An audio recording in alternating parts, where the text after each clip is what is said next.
They replaced me with a 22-year-old intern making $600 a week. After 5 years of building their company from the ground up, I was cast aside like I meant nothing. They said it was just budget cuts. But I knew better. That day, something in me snapped, and that was the moment everything changed. This is just the beginning of my personal story that I am about to tell you about the journey that changed everything for me. My name is Emily Carter. I am 38 years old, and depending on who you ask, I am either the woman who almost made it or the one who came back and took everything. Right now, I am the founder and managing director of a tech consulting firm called ClearPeak Systems. But I did not start here. I started at the very bottom, quietly, consistently behind the scenes, doing the kind of work that no one notices until it stops being done. I was born and raised in Denver, Colorado, the daughter of a school teacher and a mechanic. No one in my family worked in tech. No one understood startups. But I knew early on that I was good at systems, figuring out how things connect, what keeps them running, and how to fix them when they fall apart. I worked through college, took night classes, and spent years climbing ladders no one told me existed. I never asked for shortcuts. I just worked. And I worked hard. When I joined CodeNest, it was just a couple of folding desks and a dream. I was the third person hired, and honestly, Lucas could barely pay me for the first few months. But I believed in what we were building. I wanted to prove myself. So I stayed. I cleaned up their operations, designed internal frameworks, handled payroll, human resources, vendor management, everything. I was the engine behind the pitch deck. I was the one making the company work, while Lucas made it look shiny. People like me do not usually get credit. We are the invisible glue. We are the ones that get replaced when budgets shrink or egos inflate. Lucas did not want a partner. He wanted someone who would make him look good and never challenge him in front of others. The second we got stable, he started treating me like a liability. Too expensive, too old school, too vocal. So when he let me go under the excuse of a leaner model, I knew it had nothing to do with money. It was power. He thought I was safe to get rid of, replaceable, quiet. But what he forgot is that I had built every single process in that company. I knew where the cracks were. I knew what would break. And I knew exactly how to come back. For weeks after they let me go, I felt completely numb. I stopped checking my email. I stopped answering calls. I sat on my couch with old notebooks and legal pads, wondering what 5 years of my life had amounted to. I had nothing to show for it, but a thank you mug from an off-site retreat and a non-disclosure agreement. I was angry, not just at Lucas, but at myself, for believing I would be protected if I just worked hard enough. But here is the thing. I do not stay down. I never have. They replaced me with a $600 a week intern, so I bought the company. But I will get to that part soon. First, let me tell you how I went from forgotten to unstoppable. One betrayal, one sleepless night, and one very sweet, very quiet revenge at a time. When I joined CodeNest, it was not a company. It was an idea, barely held together by hope and a whiteboard full of scribbles. Lucas Reed had the dream, and I had the discipline. He was the kind of guy who could talk his way into a room without knowing what to say once he got there. I was his first real hire, not a friend, not a college buddy, a professional who actually knew how to get things done. I took a pay cut to join because I believed in the mission. At the time, I thought that mattered. We started out in a shoebox-sized studio above a bike repair shop in East Austin. The walls were thin, the AC barely worked, and you had to hold the coffee machine shut while it brewed or it would flood the table. But it was ours. Lucas was all about vision boards and bold declarations. Disruption, scale, agility, words like that. He would talk for hours about changing the world. But when it came to putting those ideas into practice, he was lost. That was where I came in. I brought the structure. I built the workflows. I designed the hiring roadmap, the budget forecast, the client onboarding strategy. I laid the foundation while he painted the house. The early days were chaos. We were working 16-hour shifts, chasing beta users, running customer feedback calls from the hallway because there was no soundproofing. Lucas would sleep on the office couch with his laptop open, and I would walk in at 7 in the morning to find him snoring under a pile of pizza boxes. We laughed a lot. We cried, too. Startups are not glamorous. They are messy and exhausting. But we believed in what we were doing. And for a while, it felt like we were building something real. I was not just the operations lead. I became the person investors wanted to talk to when they had concerns. I sat in on every pitch deck meeting, even though Lucas always introduced me as the logistics brain and not a co-founder. I was the one who convinced our first angel investor to take a chance on us after Lucas nearly tanked the meeting by overselling a product feature that did not even exist yet.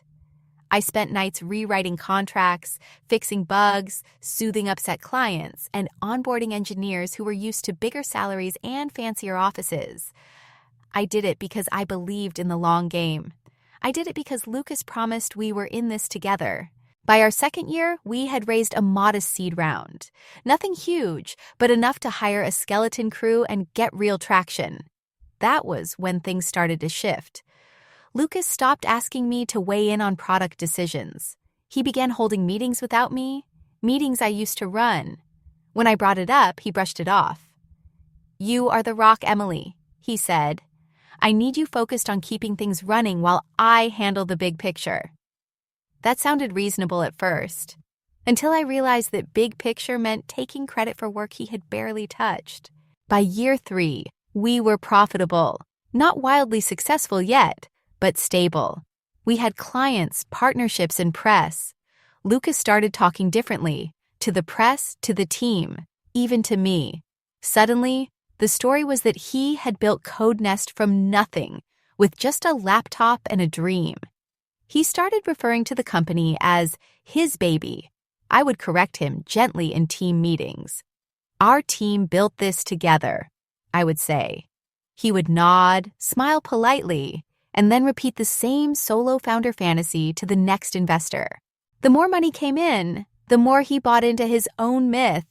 He started dressing flashier, attending networking events that were more champagne than substance, and talking about potential exits like we were already Silicon Valley royalty.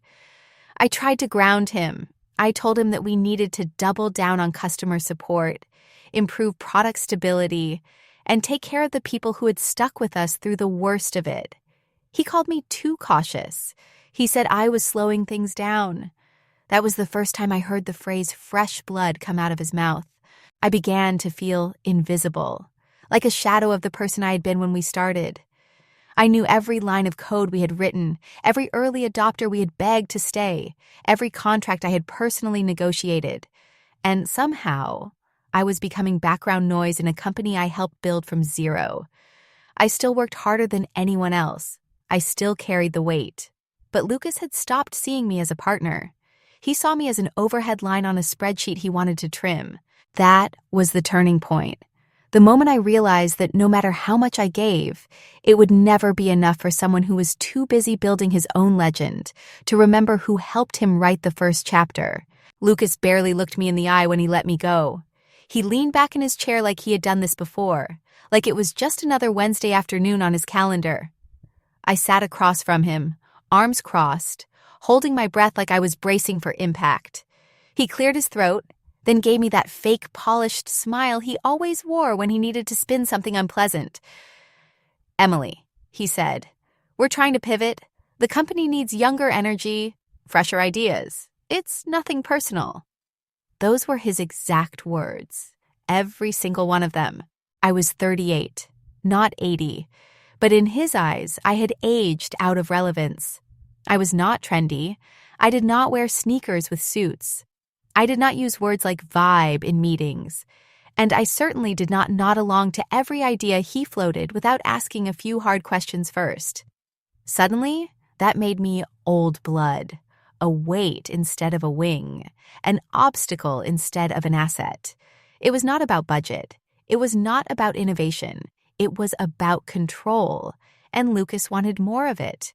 I stayed quiet for a moment. mostly to keep from saying something I could not take back.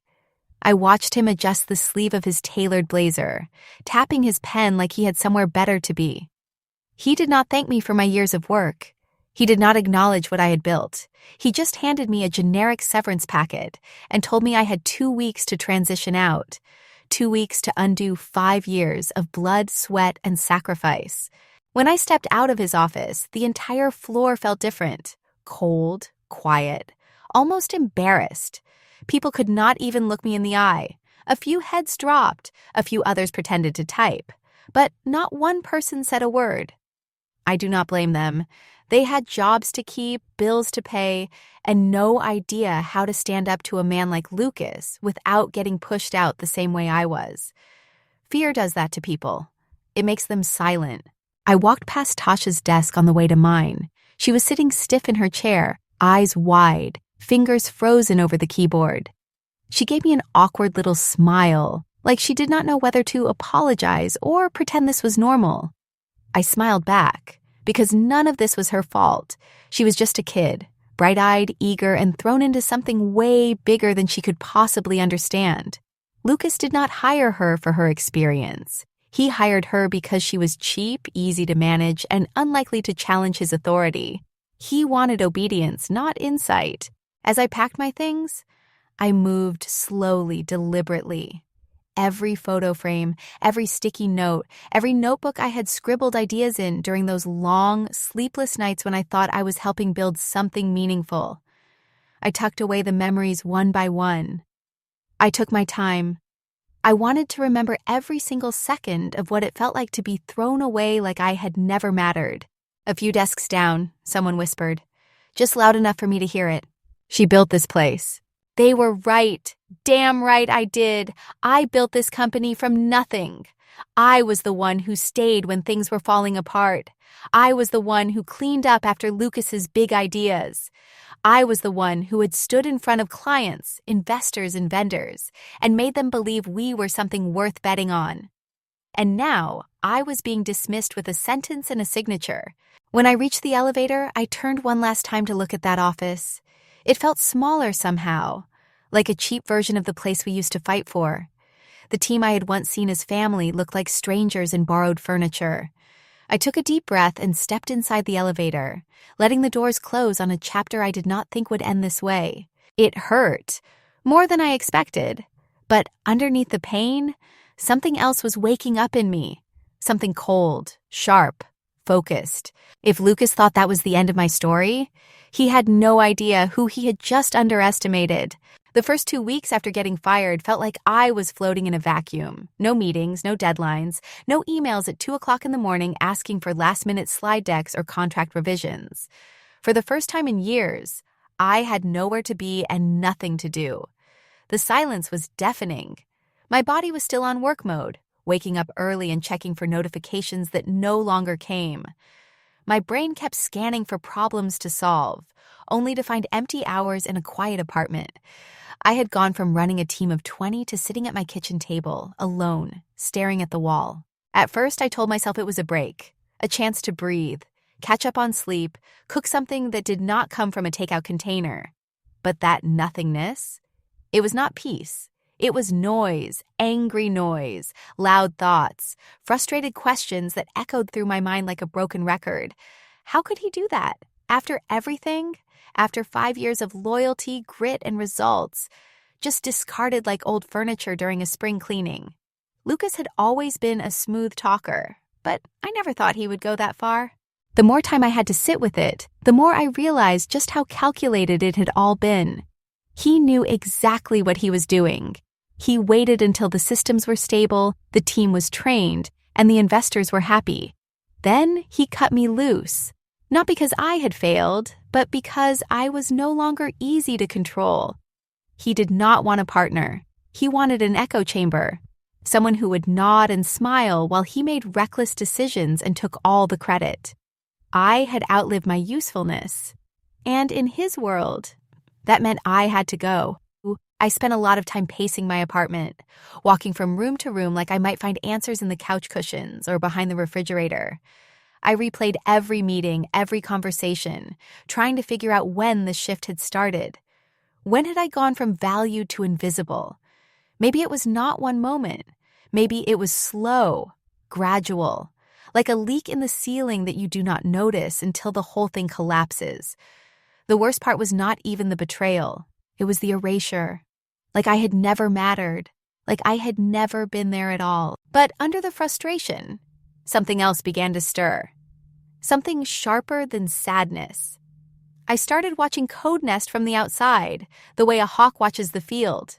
I followed their updates, listened to their awkward podcast appearances, read their press releases filled with buzzwords and fluff, and I saw it, clear as day. Lucas was in over his head. He had no idea how to run the back end. He had never cared about the operations. He thought vision could carry everything, but vision without structure is just noise. And poor Tasha, she was smart. You could see it in her eyes, curious, willing to learn, but she was being set up to fail. Lucas did not bring her in to lead. He brought her in to obey. She was not trained. She was not supported. And the moment she made a mistake, it would all come crashing down on her. I knew how that story played out. I had seen it before. I had cleaned up the aftermath more times than I could count. She was not the enemy. She was just the next person in line to get burned. I kept thinking, he is going to ruin what we built. Not just damage it, not just steer it in a different direction. He was going to drive it straight into the ground, smiling the whole way, convinced he knew better.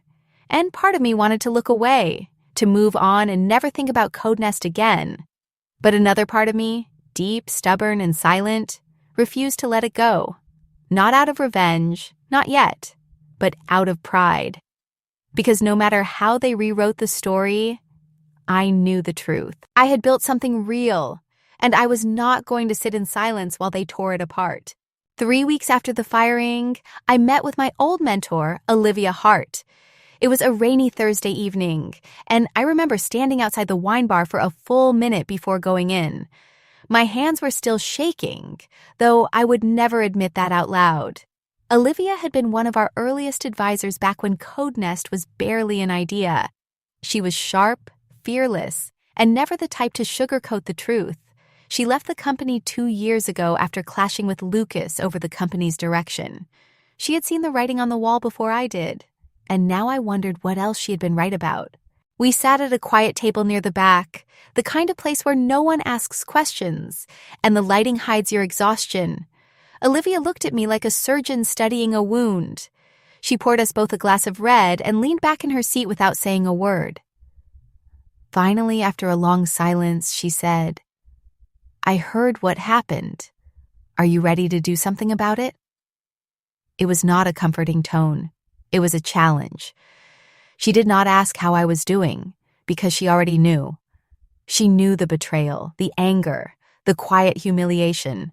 She had been through it herself. I stared into my glass for a moment before answering.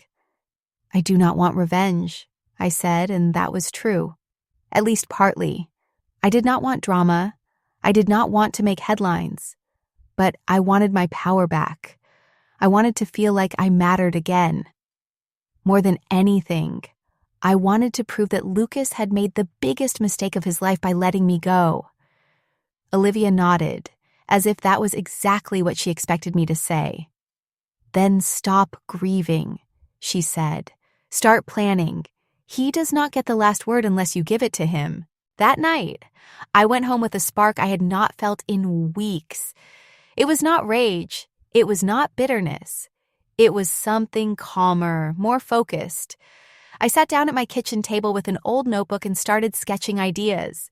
Business ideas, team members I trusted, clients who still believed in me. I knew Lucas. I knew his weaknesses.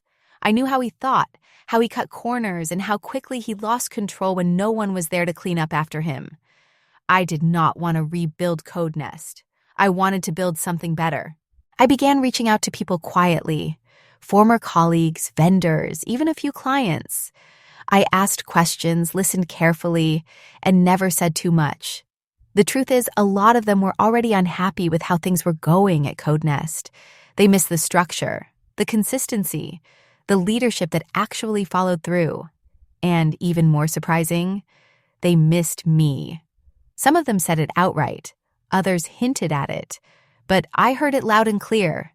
My work had not been invisible after all. That weekend, Olivia introduced me to someone who would change everything. A private investor, low profile, very selective. She told him who I was, what I had done, and what I was thinking about building next. He listened, asked a few hard questions, then said one thing that stuck with me. "You know where the cracks are," he said. "That means you know where to drive the wedge." He agreed to back me, but only if I was serious, only if I was willing to commit fully and play the long game. I told him I was, and I meant it. The next morning, I bought a fresh notebook and opened a new email account. That was the day I officially started building my new company. It did not have a name yet. It did not have an office or a logo or a website, but it had something Lucas could never replicate. It had me, free, focused, and no longer tied to someone else's shadow. I was not looking to go back. I was looking to move forward in a direction that was mine alone. I did not want to destroy CodeNest. I wanted to outgrow it, and eventually I would. After that night with Olivia, I knew I could not sit still. I needed to do something, even if it was not yet my own. I took a consulting job with a rival startup. Not glamorous, not exciting, but it paid the bills. More importantly, it gave me something even more valuable than a paycheck. It gave me perspective. I watched how they operated, how they handled growth, how they treated their people. I studied everything. I paid attention to what worked, what failed, and what made people stay. And in the background, I kept one eye on CodeNest, always tracking its slow unraveling. From the outside, CodeNest still looked stable. They were still posting, still pitching, still pretending. But underneath the surface, I could see the cracks forming. Their product was not evolving. Their support team had shrunk. New features were buggy, rushed, and lacking the polish we used to take pride in. I knew what was happening, because I had been the one holding those parts together. Lucas was still leading with charm and buzzwords, but charm cannot fix broken code or replace real leadership. He was building a house of cards, and I could feel the wind starting to pick up.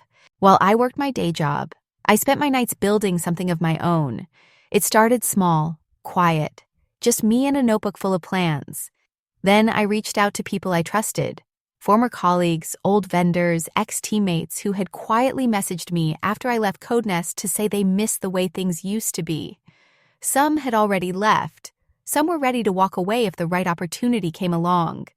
They were tired of being overlooked, overworked, and undervalued. And when I told them what I was building, almost all of them said the same thing. "Let me know when you're ready. I am in." Olivia stayed involved as a silent investor. She believed in me, not just because we had history, but because she had seen the way I worked under pressure. She gave me room to lead, but stepped in when I needed perspective. With her help, we secured just enough capital to hire a few people, rent a small office space, and start development on something new. I called it ClearPeak Systems. The name came to me one morning during a walk. Something about clarity, about vision, about rising above. It felt right. It felt clean. The product itself was not flashy. It was simple, efficient, and solved problems we had seen over and over in the industry. We focused on performance, reliability, and transparency. We did not promise to change the world. We promised to do our jobs well, and that alone made us stand out. I built every workflow with intention. Every decision was made with the team, not above them. I made sure everyone had a voice, and more importantly, that they knew I was listening. I knew what it felt like to be shut out, and I swore no one on my team would feel that way. We launched quietly, with no press, no big announcement, and no overblown promises. Just a clean product, solid systems, and a team that felt proud of what we had made. The difference was obvious. People were energized. Meetings were collaborative, not combative. Feedback was welcomed, not punished. Every time someone said, "I have never felt this valued at work before," I felt like I was doing something right. We were not just building software. We were building a culture, a better one. I still thought about Lucas sometimes. I would see CodeNest updates pop up on LinkedIn, see him on a podcast, smiling that same rehearsed smile. But it did not sting the way it used to. Because now, I had something he could never take from me again. I had ownership. I had purpose.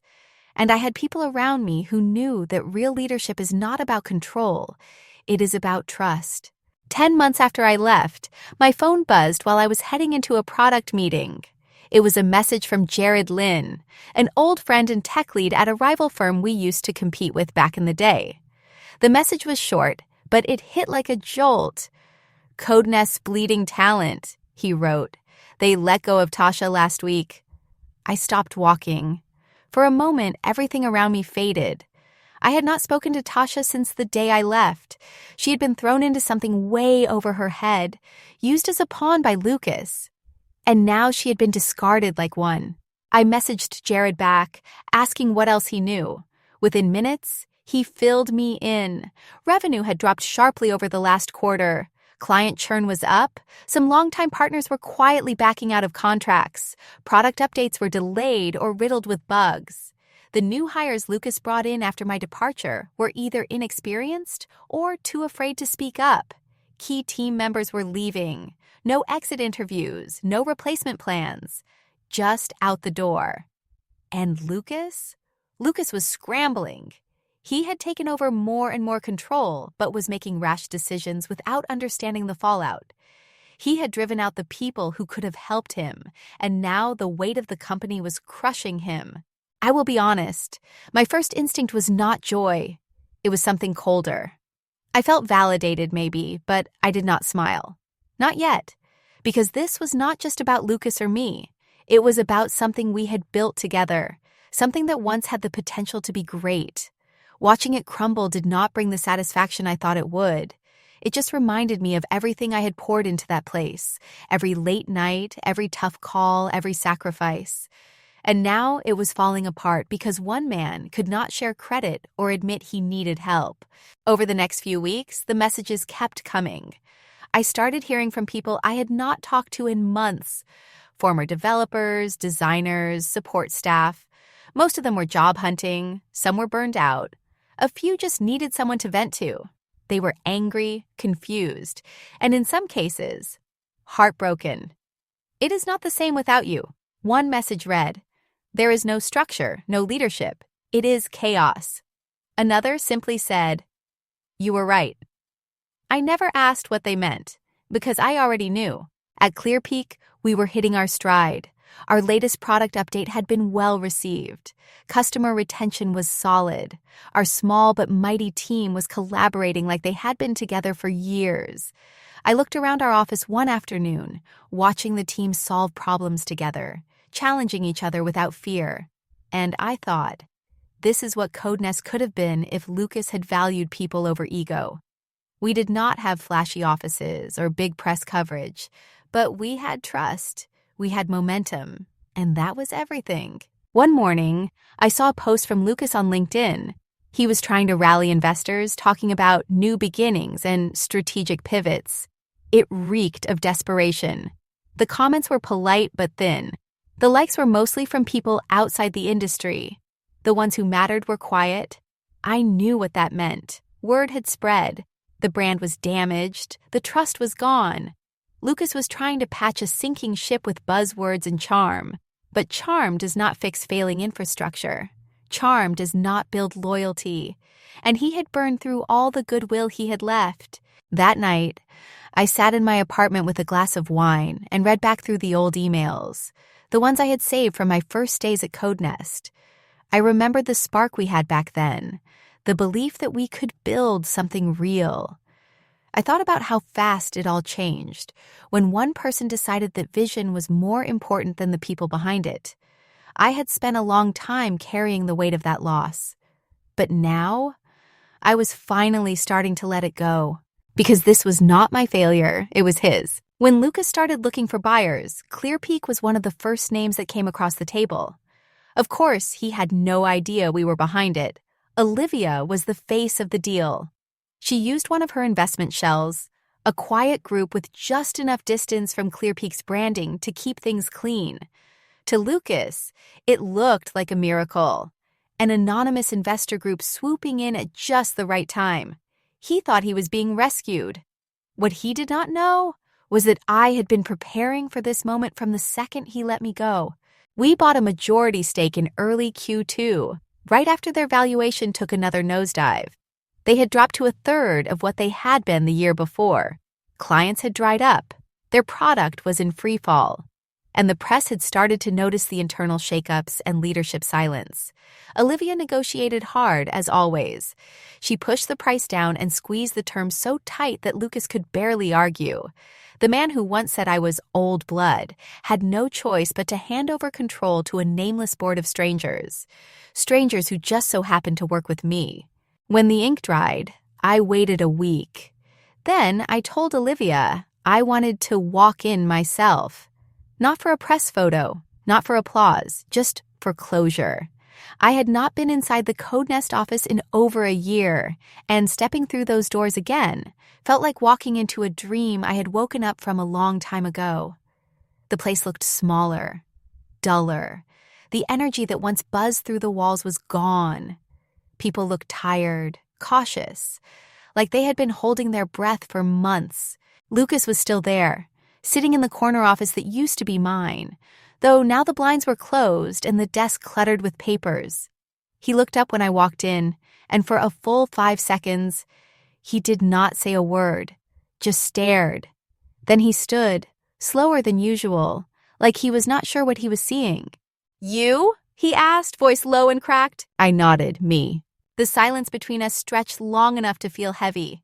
He looked like someone who had seen too much too fast, not the cocky guy who once cut me loose with a smile and a speech about fresh energy.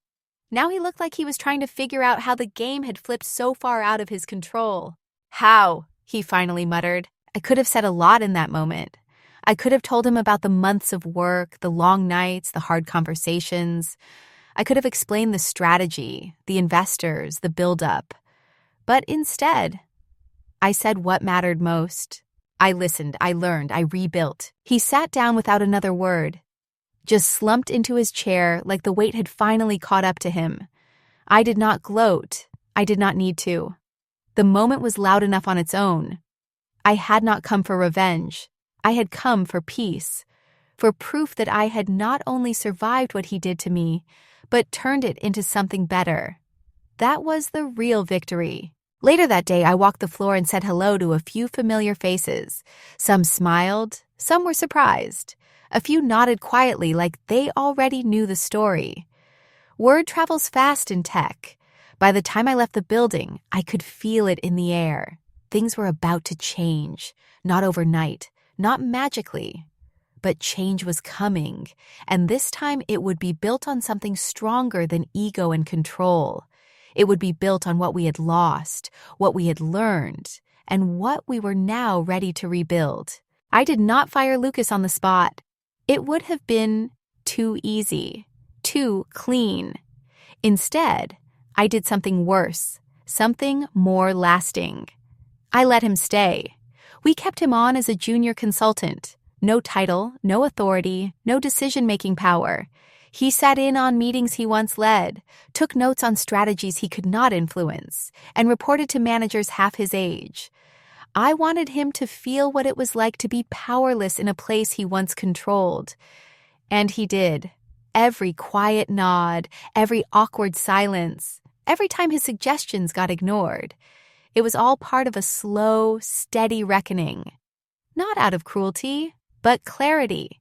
He needed to see what real leadership looked like. Tasha, on the other hand, came back with open arms. The moment I heard she had been let go, I reached out. She was hesitant at first, unsure if I truly meant it or if it was some corporate formality. But I was clear. This time things would be different. I gave her real mentorship, one-on-one coaching, and space to grow. She had always had the raw talent, sharp thinking, fast execution. But under Lucas, she had been boxed in.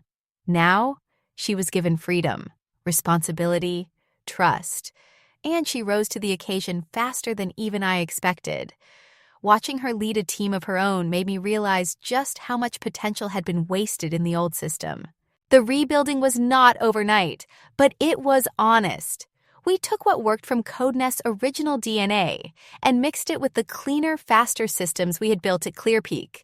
We eliminated bottlenecks, flattened unnecessary layers, and brought back transparency. Every team had a clear mission, direct access to leadership, and tools to move fast without burning out. It was not about replacing people. It was about reworking the culture. And this time, we started with values, not vanity. One of the biggest changes we made was equity, real equity. Every single team member, from engineering to customer support, received stock options. Not just the executive team or flashy hires, everyone. We made it clear, this company is not just built for you, it is built with you. And that message hit home. The energy started to shift. People stayed later, not because they had to, but because they wanted to. New ideas came faster. Collaboration got smoother. We even saw ex-employees asking if they could return, now that leadership had changed. And as for Lucas, he stayed silent. Week after week, I saw him shrink into the background. No more dramatic speeches or over-polished presentations. Just a man showing up to work, answering to people he once dismissed. Sometimes I caught him staring out the window, probably wondering how everything slipped through his fingers. I never rubbed it in. I never needed to. The truth was, he had become a cautionary tale, one I did not need to narrate. Instead, I focused on showing a different kind of leadership, one rooted in listening, not barking orders, in sharing credit, not hoarding it, in building people up instead of tearing them down. The team noticed, morale went up, turnover dropped, and slowly, the company we all used to believe in started to feel real again. Looking back, there was something deeply satisfying about rebuilding the house that someone else tried to burn down. Not just for revenge, but to prove that it could be done better, that the pain, the silence, the dismissal, it all led to something meaningful, something lasting. Looking back now, I realize something that I wish I had known earlier. The best revenge is not about proving anyone wrong in the heat of the moment. It is not about shouting louder or fighting dirtier. It is about getting better, quietly, strategically, with grace. That kind of revenge, the kind that takes time and discipline, it hits different. It lasts longer. I did not need to burn bridges. I did not need to scream or throw accusations. I just kept walking, forward, focused, patient. And when the time was right, I was ready. In the early days after I was fired, I was angry. That is the truth. The humiliation, the betrayal, the way they replaced me like I was nothing. It stung. But I did not let that anger drive me into chaos. I let it fuel my discipline. I let it sharpen my thinking. Every long night, every small win with ClearPeak, every time someone said no, I was collecting those moments like bricks. And when I had enough, I built something real with them, something they could not tear down or dismiss. I think about that intern sometimes, the one they brought in after they fired me. $600 a week, no experience. Just a warm body to sit in the chair I had earned through sweat and late nights. That decision said everything about their leadership, about their priorities, about their short-sightedness. But even that became a gift in disguise, because when they underestimated me, they freed me. They gave me a reason to start again, on my own terms. And I took it. The day we signed the buyout papers, it did not feel like triumph. Not right away.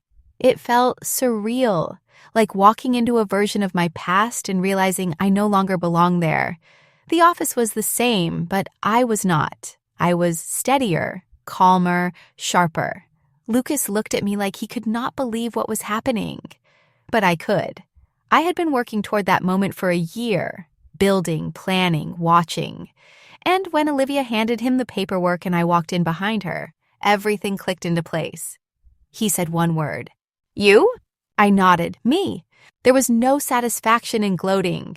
No point in rubbing salt into old wounds. The win was not about him. It was about the people who had stayed, the people who had struggled, the people who deserved better leadership and finally got it. That is where the real victory was. In turning a broken place into a new opportunity. In showing that good people, when given the right environment, can do great things. That is what I am proud of. Rebuilding CodeNest with ClearPeak's foundation became more than a business move. It became a personal mission, a chance to rewrite the story.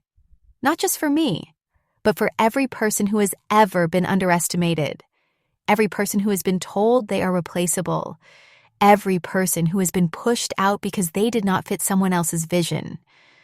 I wanted to prove that quiet strength can win, that thoughtfulness can lead, that respect can be more powerful than fear. And we did. Together. With better systems, better values, better people. We built a company that was not just about growth, but about meaning. About doing work that matters with people who care. And that, more than any number in a bank account, is what makes it all worth it. So yes, they replaced me with a $600 a week intern. So I bought the company and made it mine.